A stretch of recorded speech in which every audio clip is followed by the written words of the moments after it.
Oi, gente, bom dia. Espero que todos estejam bem, com saúde, né? O que é mais importante nesse momento da nossa vida, em casa, se cuidando, né? Cuidando dos nossos familiares, estando perto de quem gostamos, de quem amamos.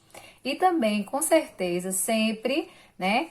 Junto, unido com a escola, a partir desses momentos, dessas aulas remotas que os professores preparam para vocês com todo carinho, tá bom? Então, vamos lá. E vamos dar seguimento, né, ao nosso conteúdo. Hoje a nossa aula vai falar sobre as reflexões olímpicas do conteúdo esporte, tá certo? Eu vou destrinchar um pouquinho o texto que eu passei na aula anterior, explicando, e vocês terão também uma atividade em anexo para responder sobre esse assunto, tá certo? Bem, a essência do texto, ele fala sobre histórias reais de superação, amor, determinação nos Jogos Olímpicos. Serão duas histórias bem importantes que aconteceram, certo? Baseados em relatos de vida de atletas olímpicos encontrados no livro de Cunha de 2018. A primeira história, intitulada de Uma Escada para o Sucesso, é a história de Escadinha, um jogador de vôlei da seleção brasileira, considerado um dos melhores do mundo na função de líbero. Bem, se um time de voleibol fosse comparado à sociedade, o jogador com função de levantador, ele seria um cientista, um artista, enfim, uma pessoa que pensa e que cria. Já os atacantes, eles teriam o poder de realizar e decidir para quem iria se opor, ou seja, aos defensores e os bloqueios à sua frente. Já o líbero nem sempre recebe reconhecimento, mas é quem leva a bolada o tempo todo no jogo e tenta fazer milagre que o time não perca a esperança de vitória. Então, de acordo com relatos, feito por Escadinha, o personagem principal da nossa história, ele diz o seguinte: entro na quadra como um brasileiro que ganha um salário mínimo. Quando comecei, ganhava menos que isso e ainda tinha um filho para criar. Só eu sei o sacrifício durante todos esses anos. Então, ele relata, diante da situação, que ele continuou insistindo em seu sonho, que hoje ele é um campeão. Mas não foi fácil para ele. Ele lutou muito para chegar onde chegou. Seu nome, Sérgio Dutra dos Santos, o Escadinha. Ele tem 1,84 m, 78 quilos e é o único da equipe que não pode sacar ou atacar. Sua função é atuar nas 3 posições do fundo da quadra, onde recebe os saques e defende. Ele é tão bom no que faz que para muitos ele é o melhor do mundo. Sérgio, ele é filho do meio da sua família. Ele nasceu em Nova Londrina, no Paraná, em 1975, mas viveu em São Paulo, durante a sua infância e adolescência. Até os 22 anos, ele trabalhava como vendedor de água sanitária e ele colocava papel de parede. Ele começou no vôlei aos 12 anos, em Pirituba, em São Paulo. Caminhava 5 quilômetros para treinar. Acreditava poderia melhorar a vida com o vôlei. Parecia loucura, porque era um esporte de elite. Mas se tem gente que consegue, eu também poderia conseguir. Então, isso são palavras de Sérgio quando ele persistia na sua luta e depois que ele se tornou campeão.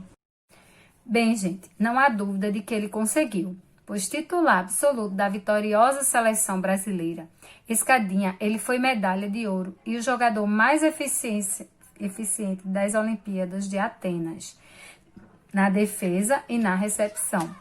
Mora na Itália com sua família, tem 2 filhos, mas não perde contato com os amigos de Pirituba, em São Paulo, onde criou um projeto para ajudar outras crianças a fugir da pobreza através do voleibol. Fica aí o exemplo, do nosso jogador da seleção brasileira, Escadinha, o Sérgio, que mesmo após conseguir, né, um tão alto escalão da elite do voleibol, né, brasileiro, da seleção brasileira, ele não esquecer suas origens e continuar, né, lutando por aqueles que mais precisam, os necessitados, as pessoas mais pobres, mais humildes, para lutarem pelos seus sonhos também. Então, ele ajuda as pessoas a realizarem seus sonhos, assim como ele um dia sonhou e conseguiu realizá-los, com muita força, muita garra, muita dedicação, certo? É um exemplo. Então, dando continuidade aos relatos, né, sobre as Olimpíadas, aos grandes exemplos nas Olimpíadas, temos a história de Owe, tá? Quem entendeu a lição de Owes? É o texto, é a segunda parte do nosso texto das reflexões olímpicas, certo?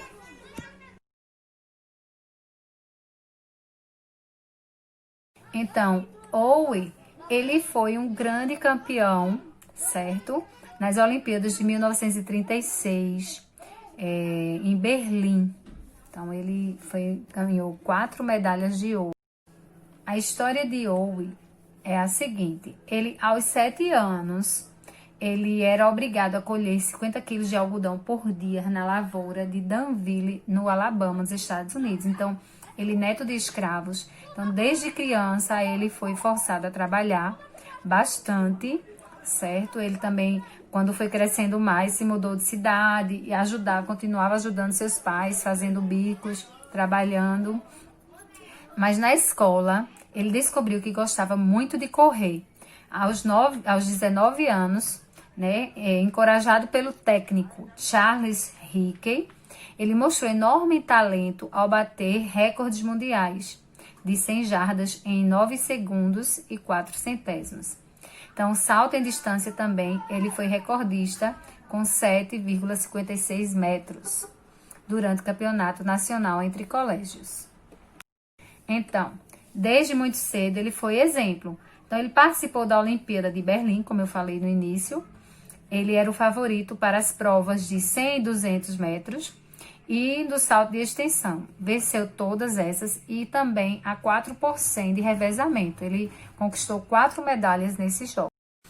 Então, nas Olimpíadas da Alemanha, houveram alguns problemas entre ele e o pessoal lá, entre Adolf Hitler, que eu vou explicar mais na frente um pouquinho, que ele não foi homenageado, assim como outros atletas da época, certo? Dessa Olimpíada. Então, depois do progresso seu, né, nessa Olimpíada, ele foi ignorado por Hitler, não recebendo as homenagens que outros atletas receberam também, certo? Quando retornou aos Estados Unidos, né, com 4 medalhas de ouro, ele disse que não foi diferente, tá?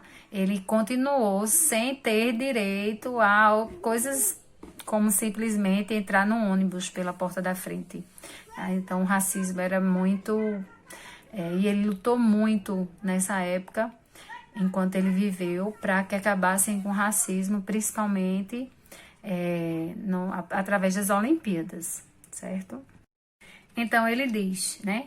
Quando voltei para os Estados Unidos, continuei sem poder entrar no ônibus pela porta da frente, né? Como já falei anteriormente. O presidente jamais me convidou a ir na Casa Branca ou enviou simplesmente um telegrama de felicitações. Né? Lamentou-se Owens, a lenda do esporte. Então, gente, é importante ressaltar que o esporte ele é um instrumento muito importante para que se acabe com o racismo, né? Que não haja essas diferenças. Muito errado, não é verdade? Então, em 1980, antes de Owens morrer, ele pediu ao presidente da época para não boicotar os Jogos Olímpicos de Moscou, argumentando que a Olimpíada é uma trégua na guerra e nos conflitos políticos, né? Que devem agir por igualdade. As Olimpíadas, ela tem essa missão, né, de paz, de valorização do próximo, independente de sua cor, de sua raça, não é verdade? Então, fica aí a mensagem do nosso guerreiro Owens, super campeão, super talento no atletismo. E vamos finalizar com a frase, quase todos criticam o preconceito, mas poucos fazem algo para acabar com ele. Então, fica aí a mensagem para a gente refletir. Então, um cheiro grande, um abraço virtual a todos e vamos continuar com as nossas atividades que eu deixei aí para vocês responderem, certo? Espero que vocês tenham gostado e, se Deus quiser, até a próxima. Fiquem com Deus.